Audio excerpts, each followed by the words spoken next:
simple video. I want to talk about the safety gear that I wear as a, I guess, professional esk8 racer, and some of the lessons I've learned from the past about what gear you should be wearing during what situation. So simple stuff. Sit down, just let me go through everything I wear, and probably save you a trip to the hospital, honestly, because I've learned my lesson, I'll tell you that. And let's go. Starting from the most basic stuff, the helmet. There are 3 tiers of helmets that I would rank into. The first tier is this thing. This is the AGV K6S.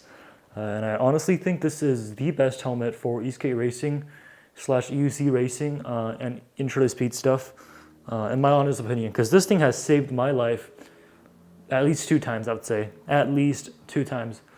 And if you guys follow my story closely, you guys know I wiped out pretty hard about actually 3 weeks ago. And this thing saved my life. If I had my old Predator helmet on, I would have been dead. Because this thing just offers so much more levels of protection compared to a helmet. It's much more padded. It's got more ratings and stuff, blah, blah, blah. But I think the greatest thing about this helmet is that it is lightweight. I think this is the lightest motorcycle helmet with a DLT rating, whatever. We don't really care about the rating. ECE 22.06. It's good stuff. It's a great helmet. It is a little bit pricey though, depending on what paint job if you want. If you want this one, I think it's about $530. If you want a standard gray or white one, it'll be probably, it depends on where you're trying to find them. It could be between $300 all the way up to maybe $500. And yeah, this is the AGV K6S. I think it's a phenomenal helmet. It's ventilated. It's ventilated, not the greatest thing on the planet, but the good thing is there's a little thing about the visor is that you hit the release latch over here and then you open it. You can sort of half close it. So there's like a lot more airflow going through the visor, which I think is perfect for esk8 racing. And there's also the Pinlock 120 whatever thing inside the visor, so you pretty much get rid of all fogging problems. Except if you're like me, which is an Asian nerd who has glasses, and these things are not fog proof. So that's kind of a problem. So sometimes I just kind of race blind without the glasses. That's why I crashed. No, I'm just kidding. But yeah, overall great helmet, great safety. I think this is the top tier, best of the best. Yeah, this will definitely save your life if you crash at more than 35 miles an hour, I'd say. Also, I've got a handy little action camera mount right here. So it is a DJI quick release mount, which I have a Osmo Action 3 right here. I just snap it on. Very nice stuff. I'm gonna put this particular mount link in the chat, not in the chat, in the description of the video, so you guys could buy it. I think it's really nice. I think it's like 19 bucks. It's a lot more secure than your regular ship mounts. You know, cameras are pretty expensive these days. Well, they were always pretty expensive, but that's about it. Oh, by the way, you could put a cardo in it. I didn't put my old cardo on this thing yet because I don't have time. College sucks. But yeah, this thing comes with a clear visor, but you could find used visor for 30 bucks off Amazon. Yeah, overall great helmet. Good stuff, recommended. All right, tier 2, and I guess tier 3 because I'm just gonna talk about this stuff really quick. This is a half shell bike helmet. It is fine for your grocery shopping if you ride on, say, an X-Way Flex, and that'll get you like 20 miles an hour. This will be fine if you're responsible. If you don't go like 30 miles an hour, you should be fine with this, but I still would recommend at least something like this, a Predator. So this is a Predator DH6 something. Let me see. Whatever, I don't care. I don't use this thing anyways. If you guys can't tell based on the scratches on this thing, it's gone through absolute hell. This used to be my main race helmet back in 2024, and then I think Reggie Thomas wrecked back in Electrified Race League 2024 in San Francisco, and I think that knocked him out for a moment. He was wearing this, the helmet cracked, and that's kind of a warning shot for all of us to start going to a motorcycle helmet like the AGV K6S that I mentioned before. But this used to be a good cruise helmet for me. I ride my UC on this usually all the time, but until I crashed, which I'll talk more in a moment.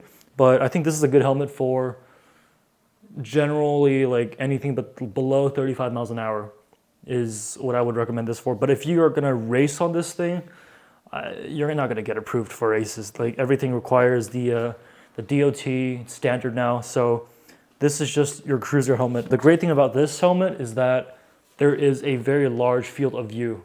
It's a lot wider than, say, the AGV K6S, so you could see a lot more. And I'd argue the visor design looks really cool. And that's about all the positives I have about this helmet. And also, it's incredibly light. So this thing is as light as a feather. I don't know why it's so light, but it's probably because it's not as safe. Because the paddings are pretty thin, if you can't tell. But that's the Predator helmet that I...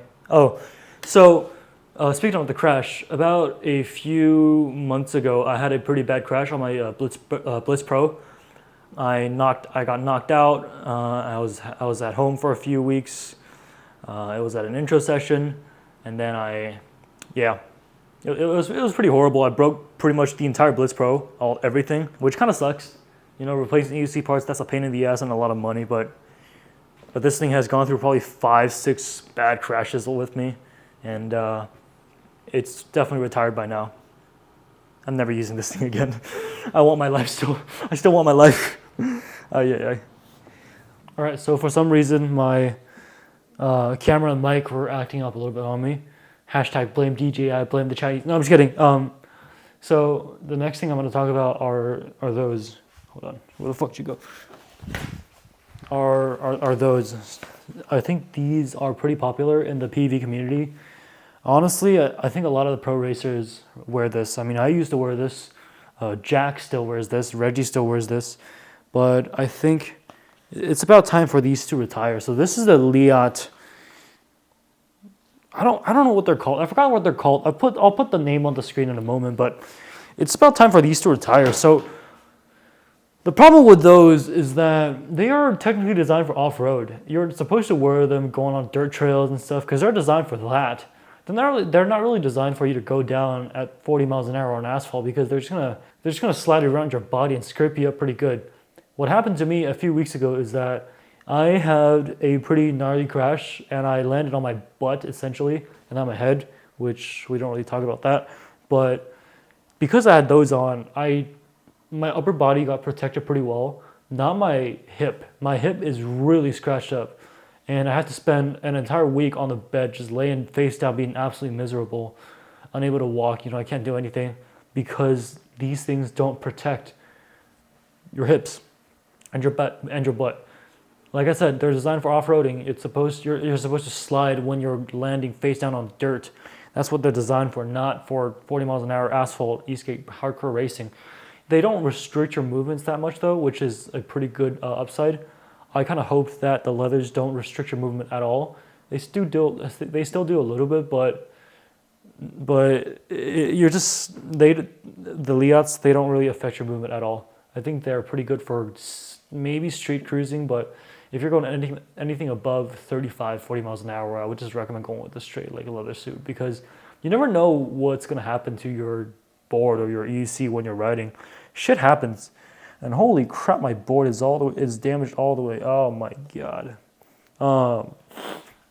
But they have served me pretty well. I've worn them for about a year.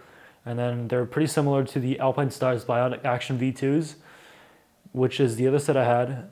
And it saved me from one crash, I guess. I walked away scratch-free, but I was pretty lucky because I didn't really slide much when I went down. But besides that, they're pretty solid for off-roading and some maybe even group rides if you're not exceeding 30 miles an hour. But anything above that, just please wear leathers. Just don't kill yourself. Oh, also, besides those, I want to talk about these. So these are also from Leatt or Leatt, whatever. These are their dual-axis knee braces. So they're made of plastic. They just essentially wrap around your legs, and I like them. I give them probably a 5 out of 10 for safety, honestly, but because they really don't do much besides protecting your knee. And also, since I think they're designed for you to hold your knees at a certain position for a long period of time. I think they're made for biking, dirt biking maybe. I'm not sure. Go on their website and check, but they slide when you move, well, at least when I move around. They slide around my legs quite a lot because I'm the kind of rider that goes down and pucks around, sliding all over the place. That's the kind of stuff I do, but these will slide down your leg halfway through a race, and that's pretty gnarly if you go down. Besides that, it's pretty nice, lightweight, ventilated great, and that's about it. I recommend those for chill riding, but besides that, I think they're pretty solid. Just know their limits. They're not designed to protect you going down at 40 miles an hour. All right. So up next is something that I wear almost every single time I race. Anything faster than something like an esk8 Atlas or onboard endurance for like city riding, because the safety gear I'm about to talk next is for actual like serious motorcycle racing, and they will save your life. They definitely will, and it'll prevent you from having a lot of road rash when you crash. Because a few weeks ago when I crashed, I would have been completely fine if I had those on, which I was making a really stupid decision because I had them in my trunk, but it was a little bit too hot, so I just took them off and put on the Leatts, and I learned my valuable lesson. It's to not skip with safety gear. Right now, since all the scabs are gone, I have a gigantic Dorito-shaped thing on my ass, which is kind of a problem. I mean, nobody really looks at my ass, but you don't want to have that much scars over your body. I have a lot of scars on my body, if you can't tell, like these. That's all from not wearing safety gear properly. Thank goodness nothing on my ultra handsome face, but I'm just lucky. All right, so the ones I'm going to talk about next are the Alpinestars GP4s RV4 Plus, whatever their name is. Okay, let me see. Hold on. Whatever, I forgot the name. I'll put the name on the screen or in the description. Also put the link to these things. So this is a full motorcycle leather jacket that will protect you from anything. The great thing about these things is that when you pair it with the Missile V3 or V2 pants, I'm not sure if the V2 pants has them, but if you pair these with the Missile V3 pants, which is the next thing I'll show you guys, they actually zip together from the hips. So there is a zipper on the inside right here that will zip along with your pants to create almost essentially a 360-degree protection. And let's say they have back pads, and these are actually super long, so they extend all the way from your neck to almost your tailbone. They're ultra long, extended size. You could put chest pads in there, chest armor. You could also put Alpinestars airbag in there, which is pretty nice. You have shoulder protection, elbow protection, everything zips up. And it's a really tight fit if you're by the right sides, it's a great fit. But and you could put a jersey. You could wear jerseys outside pretty comfortably, since it's quite slippery. But my microphone, shit. So this is what it looks like when you have them on. It doesn't make you look that much thicker. And yeah, it's actually quite flexible as long as you break it in. Give it like 20 hours of riding, 10 hours of riding. You'll be like, oh, this isn't really anything. There's also a water-resistant layer inside over here at this area. You can put your phone, wallet, keys, whatever in there. Damn, this sounds like an ad already, huh? But yeah, I think this is like the double A standard motorcycle riding, whatever. I forgot that, but I don't remember any technical terms, all right? But there is a great water-resistant layer right here that you could put your phone in. And like I mentioned, it zips with the pants, which is phenomenal. A lot of esk8 and EUC racers would definitely appreciate this, but you just gotta get safety. People need to spend more money on safety gear, I swear to God, because one bad crash is gonna set you fucking 10 grand in hospital bills if you don't have the right insurance, which I do, but at the same time, I don't want to spend any time in the hospital because that sucks. It takes me time for me to ride. It takes me out of school. Not like I want to be schooling anyways, but riding is better than no riding. even though it is a ventilated jacket,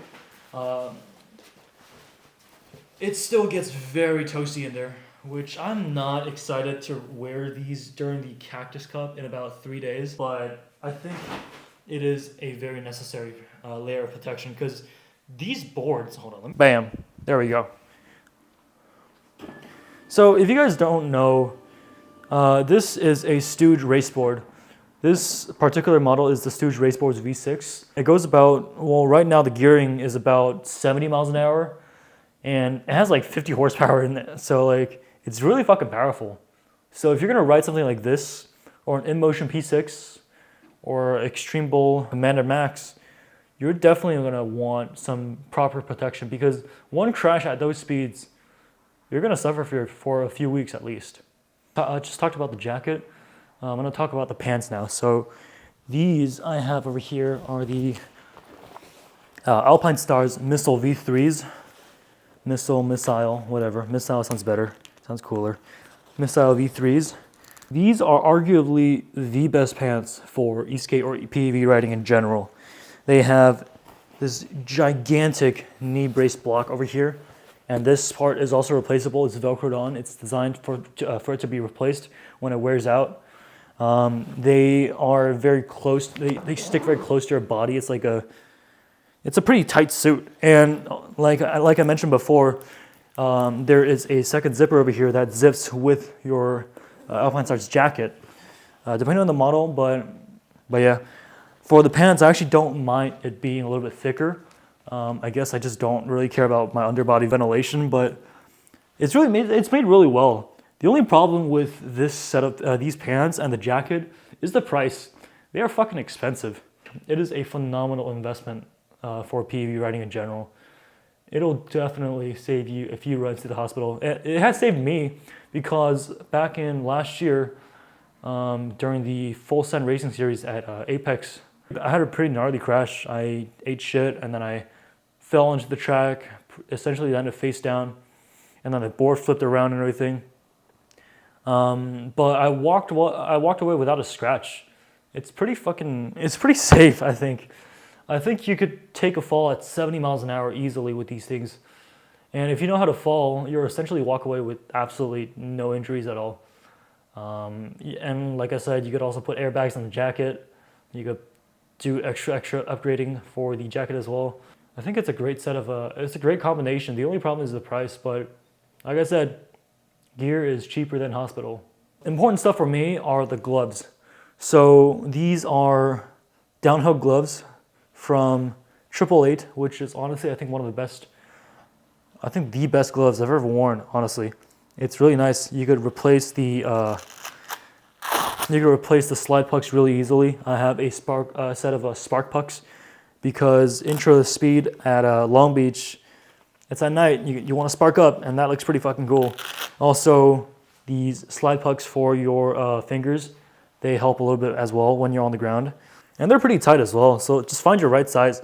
And they actually cover your wrist quite a bit. So it's all the way over here. So it essentially overlaps with the leather suit that I talked about a moment ago really well. So essentially with the helmet, my leathers, pants, gloves added together, I'm pretty much invincible.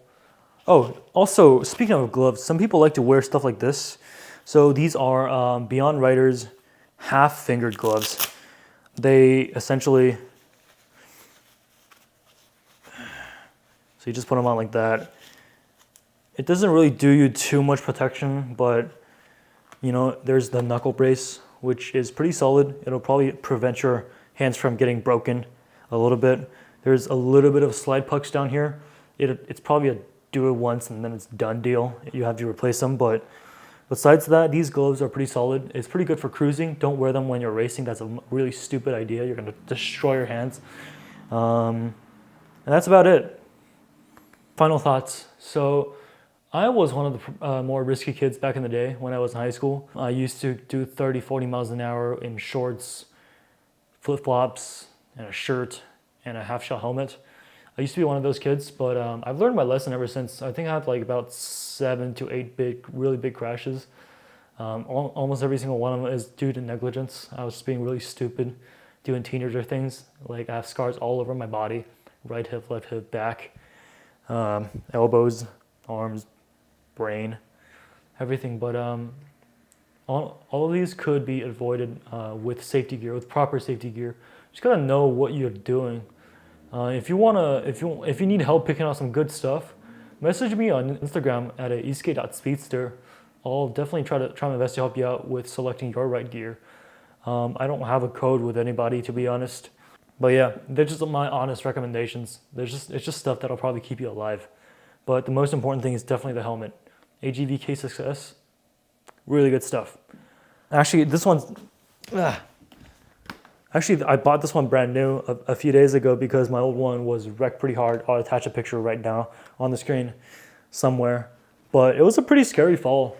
I was knocked out for like a good 10 minutes and then I had to go to the hospital, get it checked out, had to get a CT scan and everything. But, you know, I love this helmet.